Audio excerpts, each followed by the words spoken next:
ക്രിസ്തുയേശുവിൻ്റെ നിസ്തുല നാമത്തിൽ ഏവർക്കും സ്നേഹവന്ദനം. ഇന്നത്തെ നമ്മുടെ ധ്യാനത്തിനായി എബ്രായർക്ക് എഴുതിയ ലേഖനം 5-ാം അധ്യായം 7 മുതൽ 10 വരെയുള്ള വാക്യങ്ങൾ. എബ്രായർ 5-7 മുതൽ 10 വരെ. ക്രിസ്തു തൻ്റെ ഐഹിക ജീവകാലത്ത് തന്നെ മരണത്തിൽ നിന്ന് രക്ഷിപ്പാൻ കഴിയുന്നവനോട് ഉറച്ച നിലവിളിയോടും കണ്ണുനീരോടും കൂടെ അപേക്ഷയും അഭയയാചനയും കഴിക്കുകയും ഭയഭക്തി നിമിത്തം ഉത്തരം ലഭിക്കുകയും ചെയ്തു. പുത്രനെങ്കിലും താൻ അനുഭവിച്ച കഷ്ടങ്ങളാൽ അനുസരണം പഠിച്ച് തികഞ്ഞവനായി തന്നെ അനുസരിക്കുന്ന ഏവർക്കും നിത്യരക്ഷയുടെ കാരണബോധനായി തീർന്നു. മൽക്കീസദേക്കിൻ്റെ ക്രമപ്രകാരം മഹാപുരോഹിതൻ എന്നുള്ള നാമം ദൈവത്താൽ ലഭിച്ചും ഇരിക്കുന്നു. കർത്താവിൻ്റെ പരിശുദ്ധ നാമം വാഴ്ത്തപ്പെടട്ടെ. നോമ്പിൻ്റെ മറ്റൊരു ധ്യാനത്തിലേക്ക് ഏവർക്കും സ്വാഗതം. പുതിയ നിയമത്തിലെ മറ്റ് ലേഖനങ്ങളിൽ നിന്ന് വ്യത്യസ്തമായ രീതിയിൽ നിലകൊള്ളുന്ന ഒരു ലേഖനമാണ് എബ്രായ ലേഖനം. യഹൂദ ക്രിസ്ത്യാനികളെ പ്രധാനമായി ഉദ്ദേശിച്ചാണ് ഈ ലേഖനം എഴുതപ്പെട്ടത്. ലേഖനത്തിൽ ഉൾപ്പെടുത്തിയിരിക്കുന്ന പഴയ നിയമ ഉദ്ധരണികൾ, പഴയ നിയമ ആശയങ്ങൾ ദൂതന്മാരെക്കാളും മോശയെക്കാളും ശ്രേഷ്ഠനായ യേശുവിനെ അവതരിപ്പിക്കുന്നത്, യേശുവിൻ്റെ പൗരോഹിത്യ ശുശ്രൂഷയുടെ പ്രത്യേകത ഊന്നി പറയുന്നത്, ഇവയെല്ലാം യഹൂദ ക്രിസ്ത്യാനികളെ ഉദ്ദേശിച്ചാണ് എഴുതിയത് എന്നതിന് തെളിവായി പറയപ്പെടുന്നുണ്ട്. മഹാപുരോഹിതനായ യേശുവിൻ്റെ ശ്രേഷ്ഠതകളെ കുറിച്ചാണ് ഈ ഭാഗത്ത് വർണ്ണിക്കുന്നത്. ഇവ നമ്മുടെ അനുദിന ജീവിതത്തിലും പ്രാവർത്തികമാക്കാൻ കഴിയുന്ന കാര്യങ്ങളായതുകൊണ്ട് നമുക്കും അനുയോജ്യമായ ചിന്തകളാണ്.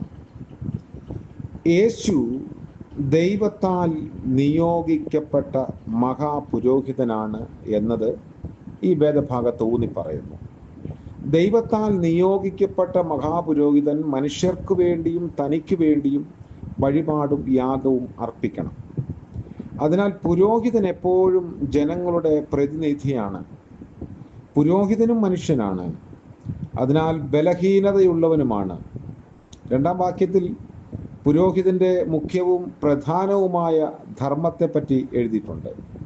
അറിവില്ലാത്തവരോടും വഴിതെറ്റിപ്പോകുന്നവരോടും സഹതാപം കാണിക്കണം എന്നത് ആ ഭാഗത്ത് പ്രസ്താവ്യമാണ്.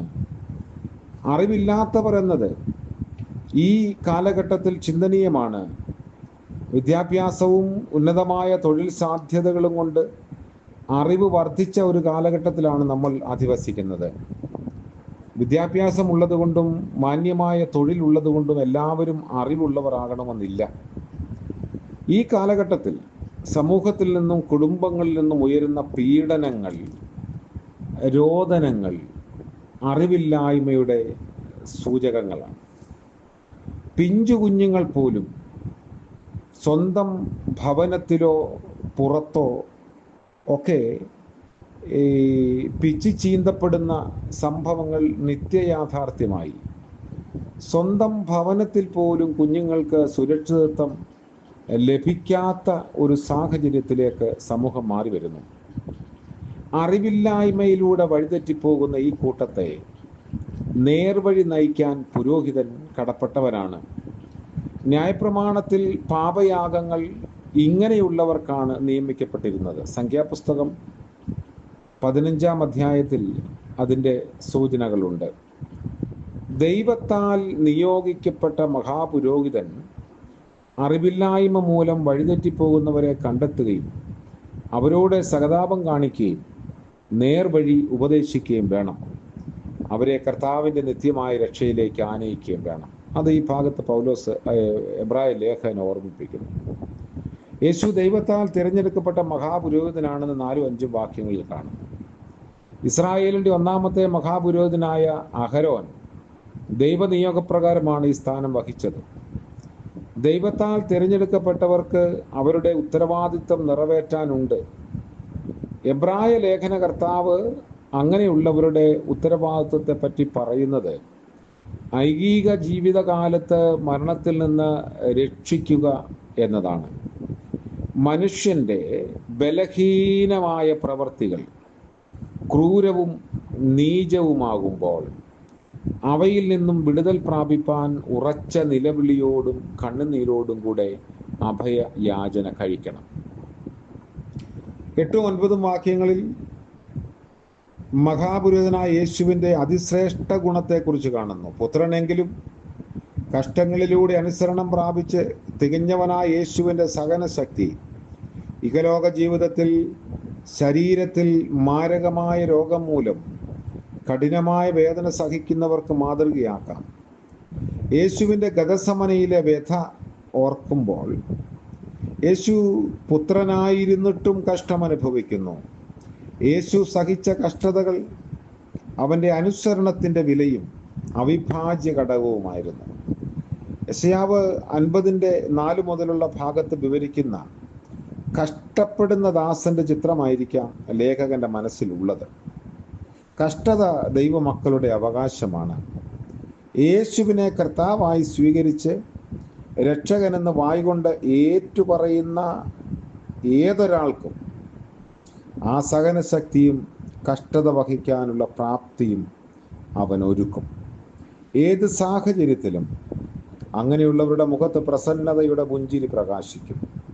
അത് നമ്മുടെ രക്ഷയ്ക്കാണ് കാരണമാകുന്നത്. നോമ്പിൻ്റെ നാളുകളിൽ നമുക്കും കർത്താവിൻ്റെ സഹനങ്ങളെ ഓർക്കുകയും ധ്യാനിക്കുകയും ചെയ്യുന്നതോടൊപ്പം പൗലോസ് രേഖപ്പെടുത്തുന്നത് പോലെ നമ്മുടെ ശരീരങ്ങളിൽ ചിലത് പൂരിപ്പിക്കാനുണ്ടെങ്കിൽ അത് ഏറ്റെടുക്കാനുള്ള സന്നദ്ധത ഉണ്ടാവണം. കർത്താവിൻ്റെ കൃപ നമ്മോട് കൂടെ ഇരിക്കട്ടെ. പ്രാർത്ഥിക്കാം. വാഴ്ത്തപ്പെട്ടവനായ ഞങ്ങളുടെ ദൈവമേ, സ്വർഗീയ പിതാവേ, അനുഗ്രഹീതമായ പുതിയ ദിനത്തിൻ്റെ പ്രഭാതത്തിനായി സ്തോത്രം ചെയ്യുന്നു. അവിടുത്തെ കൃപയിൽ ശരണപ്പെടുകയും തിരുമുഖത്തേക്ക് നോക്കുകയും ചെയ്തുകൊണ്ട് ഇന്നത്തെ പകൽക്കാല ജീവിതത്തിലേക്ക് ഞങ്ങൾ പ്രവേശിക്കുന്നു. ലജ്ജിതരായി പോകുവാൻ അവിടുന്ന് സമ്മതിക്കരുതേ. ഞങ്ങളുടെ ആവശ്യങ്ങളെ അറിയുകയും കാണുകയും ചെയ്യുന്നത് ഓർത്ത് സ്തോത്രം. ഞങ്ങളുടെ അവസ്ഥകളെ നന്നായി അറിയുന്ന ദൈവത്തിന് സ്തോത്രം. പ്രഭാതം മുതൽ പ്രദോഷം വരെയും കരുണയുടെ നിഴലിൽ വഹിക്കണമേ. ഇന്ന് ജന്മദിനം ആഘോഷിക്കുന്നവരെയും വിവാഹ വാർഷികം ആഘോഷിക്കുന്നവരെയും ഓർത്ത് പ്രത്യേകം പ്രാർത്ഥിക്കുന്നു. ദൈവനമ്പുരാന്റെ കരുതൽ കൃപ അനുഭവിച്ചുകൊണ്ട് പുതിയ വർഷത്തിലേക്ക് പ്രവേശിപ്പാനും ജീവിപ്പാനും സഹായിക്കണമേ. യേശു മശിഹ മൂലം പ്രാർത്ഥന ദയവോടെ കേൾക്കുമാറാകണമേ.